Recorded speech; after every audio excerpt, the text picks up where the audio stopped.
Thinking about selling your business this year? Well, you might think about it's as easy as throwing a price tag on a business based on some average of financials. The reality is that 80% of businesses for sale today in the market will never sell. Now, you may make it past the offer, but the deal most likely will fall apart in due diligence or for many other reasons. So if you want to learn how to sell your business for the maximum valuation and get it done so you don't be a casualty, watch this video. Let's get to it.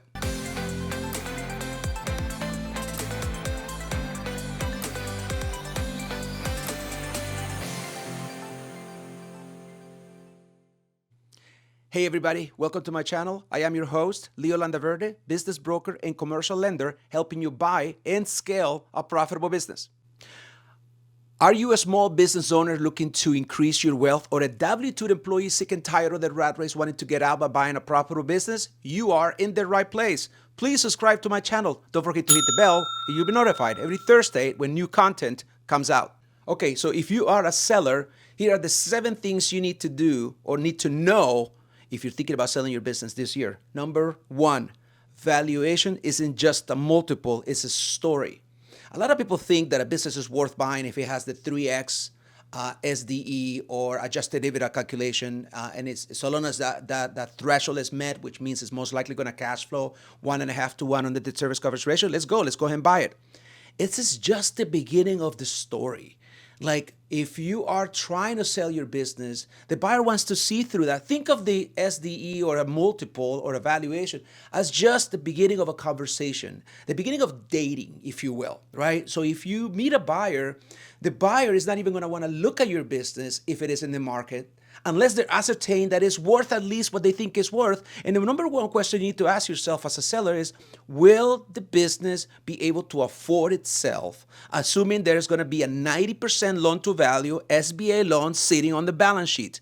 So will the business be able to afford itself? That's really the number 1 question buyers are going to be asking themselves before they even want to talk to you. So let's say you make it through that and they want to get to know you as a seller. Well, they're going to be wanting to get to know your story. Now, how dependent is the business on you, the seller, right? What have you done? Why you, the seller? You know, where do you rank? Are you a commodity? Are you a value source? Are you a value add? Are you a top contender? Are you top of the market? Are you among the top 3 businesses in your industry? How well do you know your industry? How well do you know your competitors? Now, the valuation is a strategy. Now, and you think about those things. So if you think about, you have a very solid cash flowing business, you haven't really played gimmicks, and you are really churning over this great cash flow. And if it is north of $400,000, $500,000 worth of tax return income, great. Now, we want to know, how well is it growing? Why is it growing versus other industry players? Ask yourself those questions. Why are you growing as a seller, whether other ones in your industry are not? Why are you one of the top 3 or 5 in your business? What is it about the customer reviews that people are saying that resonates with the buyer? What is the story? What is it? And more importantly, why are you selling? Now, a lot of buyers are jaded. They're going to be looking at a profitable business. They're thinking, no, there's got to be another reason why you're selling if you're making all this cash. And you know what? Sometimes it is the case. So you want to really understand for yourself, have you reached a point in your life that, you know what? You have successful business for over many years, but it's reached a plateau. You really don't do any social media. You're not interested in bringing AI. You don't know any email marketing. You're really kind of doing business the way you did business 20 years ago, but it's making you a lot of money. But you're not willing to engage and really adopt new ways of doing business. And the business is very profitable, but it's no longer growing. That's actually a good thing from a buyer's perspective. So what you may think is a bad thing for you may be a good thing for somebody else. So that's number 1. What is your story? And be willing to tell your story. And the story has to make sense. And if you're working with someone like me, a licensed business broker, an M&A advisor, I'm going to help you craft the story that makes sense, the truth in a way that helps you as a seller. Okay, number 2, very important, clean books win deals. Now, let me say it again. If you have clean financials and clean bookkeeping and accounting, you win deals. I cannot tell you how many times messy financials ruin deals. Now, let's say you make it past the LOI, right? And you're in the due diligence stage, which is really the second major step post LOI. Most businesses selling north of 300,000 NSD are usually coming with a letter of intent, which is a non-binding instrument that allows this buyer to give you 30 to 60 days to inspect your books, not just your books and everything else, but where most deals fall apart is just messy financials. Now, if you've been running your business, if you're thinking about selling in the next couple of years, what I would do is you need to look back 3 years and in the interim. So if we are right now in 2025, you want to look to see, do you run good books in 22, 23, and 24? And are you running good books this year? Now, you can use any accounting software that you use. The biggest one is QuickBooks Online, because the desktop version is going away. You may use other type of software, Sage, Xero, NetSuite, and a bunch of others out there. It doesn't really matter. Trimble Spectrum if you're in the trades, etc. The thing is, are you running your business the way you should? Now, if you're doing a business that is doing at least $1 million in sales, you should be running it on accrual. Now, you may run your business on accrual and file on a cash basis, and where most deals fall apart is when there's the reconciliation between cash and accrual, and it doesn't make sense. The schedules on the federal side don't make sense to the interim, and if you can help it, fix it. Now, it may be too late to fix it if you're already, selling, but a lot of sellers really struggle with that. It's the buyer wants to ascertain beyond the shadow of, the burden of proof lies with the seller as far as the financial due diligence is concerned. But there are other buckets of due diligence that the buyer is going to be doing on you. And I've done those before. I talked about the 5 buckets of due diligence, where financial due diligence is first and foremost.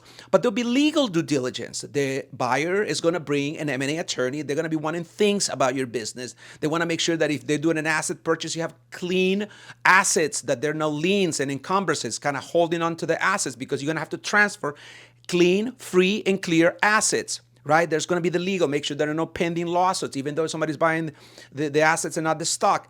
Definitely, if they're buying the stock, they want to make sure that the market out, there's no pending litigation, there are no issues with workers' comp, etc. Then there's going to be the operations as number 3, right? Operations, how well do you run their business, etc., how well documented. I will talk about that in a little bit later. 4 is going to be the market. Do you know your market? I know you may have been in the market for 30 years. How well do you know the market you're in? And how well do you know the changes that are coming into your market? And how well are you going to be able to survive those changes? Right now in 2025, tariffs is the thing. How well as a seller can you explain what you're doing to really accommodate the changes, and how you're pivoting yourself to make sure that your gross profit is not compromised? Do you have questions about buying a business? Things that I may not have covered during our videos, which is many, many things that you might wonder about buying a business, reach out to us. Drop me a comment below. I have, or email me. My email address is above and below. I would love to engage with subscriber base in YouTube or any other social media platforms. We want to help you buy a business, and we will have a complimentary call with you to just figure out about your journey and see if it makes sense for us to help you. Connect with us, and we'd love to help you buy a profitable business. So then we talk about market, and number 5 is going to be the people that work for you, the human assets. How well are you taking care of them? Are you up to snuff with all the legalities of having employees? All of that, right? Number 3, it's going to be the timing, the market. Timing the market can be more important than timing your life. Let me explain. Too many owners wait until they're too burned out to sell. They reach the end of the line. They are in their late 60s, early 70s. They really haven't kept up with the books. They're just burned out. They're tired of working. Basically, they're owner-operators who have not really built a business. They have built themselves a situation that is really owner-dependent, but they're too tired to fix it. So they walk away. There's no systems in place. Now, you got to think through that if you're ever going to sell your business. Buyers pay premium for growth, not fatigue. Keep that in mind.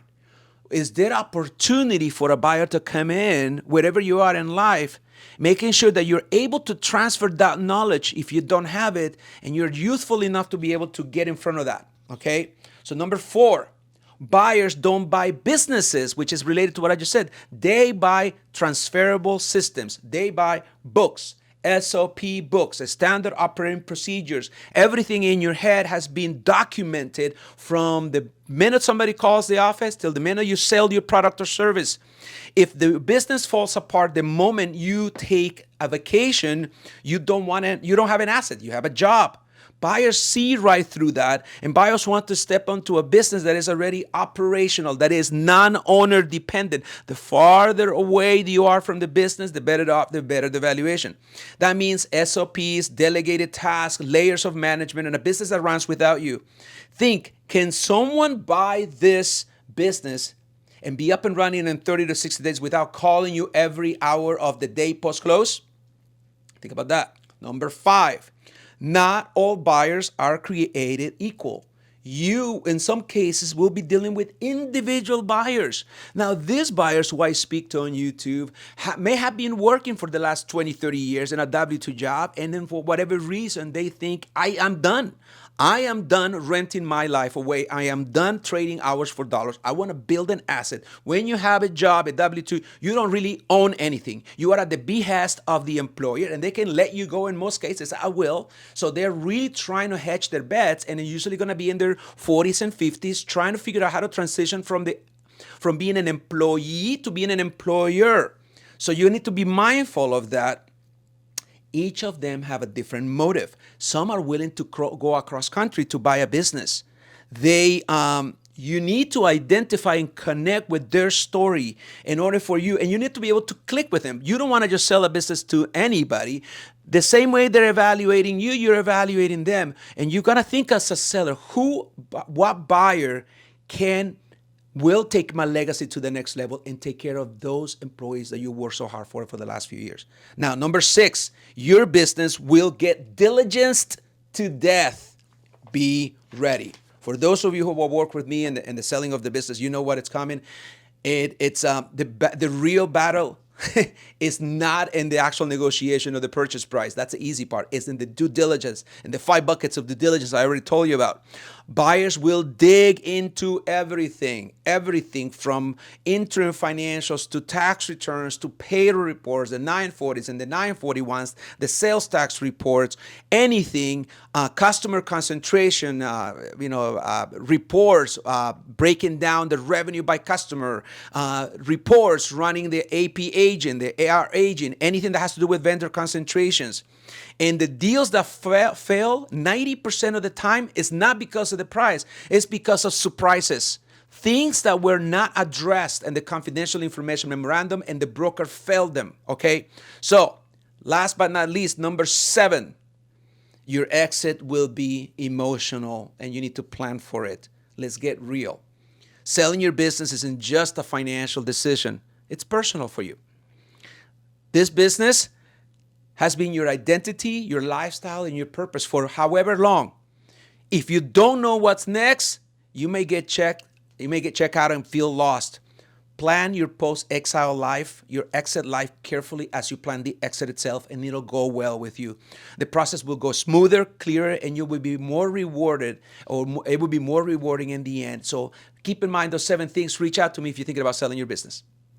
For a limited time, we're giving away our Deal Analyzer 2.0 and our Buyer's Checklist. These 2 assets, we call them, they're used widely inside of our group, are probably been downloaded thousands of times, and they help many buyers come up with answer a lot of the questions you may have when you're trying to put a valuation together, or you're in due diligence trying to get the deal done. So one of them is 6 pages, and the other one has over 50 formulas that you need to have in order to be able to analyze a business worth buying. Download them below.